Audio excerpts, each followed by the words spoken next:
Hello everybody and welcome back to another video. And today, well, we don't make a trade today because it's FOMC. And as you can see, price has been very stupid, to be fair. I mean, I do like the way we ran into this Monday's first presented fair value gap. Look at that. It's only just a tick away. The low of this candle right here is 68.8325 and the high is 68.8225, so not too bad.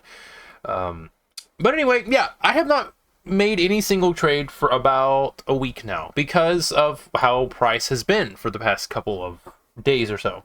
The last time we documented a silver bullet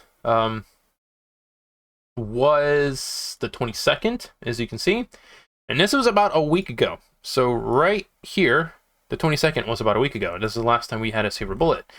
So this is a silver bullet because we have this consolidation, then we have this break in market structure right here, and then we trade back into it, and then we run to our initial draw on liquidity, which is that 15-minute gap.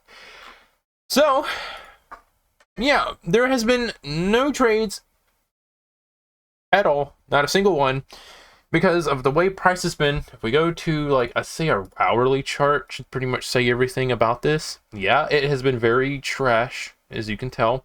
Now it is moving like upward. It is going in a certain direction, but I'm not gonna lie to you, I've been in front of my charts between the 9 and 10 o'clock interval trying to find the silver bullet, and I just have not found it for some reason. I don't know. It's like around the AM session, the New York local time AM session, which is like 9 o'clock to like 11 or 12, this price action just has not been good at all. Like, it has not given me a silver bullet.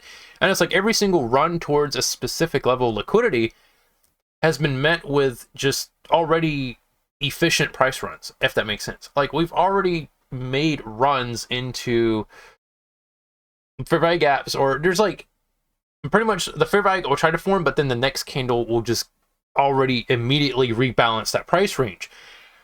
And so I had not really seen anything in particular that is attractive in my eyes. We got a huge new week opening gap here, and I'm guessing because of the government shutdown, price has been very spotty. It's been very trash, if I'm being completely honest. So there has been no trade at all. And I'll even go to, well, I'm not going to go there, but my account balance, my real account balance, it's still the same. So the thing is it's just price has been really bad, and there has been no trades.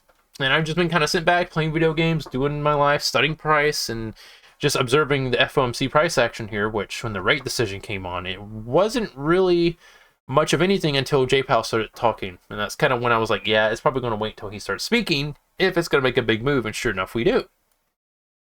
Which is pretty cool.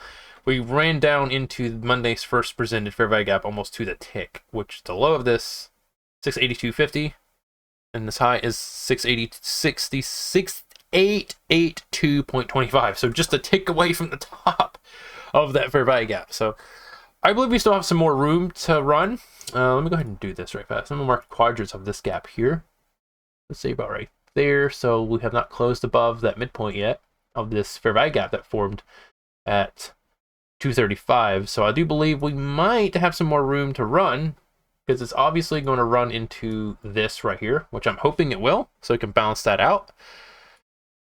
But yeah, other than that, I just haven't really been touching the markets. I haven't even been in front of my charts, really, because this government shutdown, I know, has a lot to do with the way price is acting. It's been really funky, really weird, and it just seems like all these draws on liquidity that I see has already been effectively it's already balanced itself out, and I just haven't found no silver bullet between 10 o'clock and 11 o'clock Eastern time. So it's been pretty boring. So I will admit, there has been no trades, no nothing. I haven't been forcing a trade. I don't want to, because I know if you do that, you get caught up in chop, and this is exactly why I just don't want to. Why I don't want to touch these markets right now, because even though we kind of look like we're moving somewhere, it's just on a lower time frame. It just seems like it's being manipulated very, very bad. And this is why I'm just going to avoid touching the markets altogether until we find some sort of displacement, or until the government reopens, if they ever do.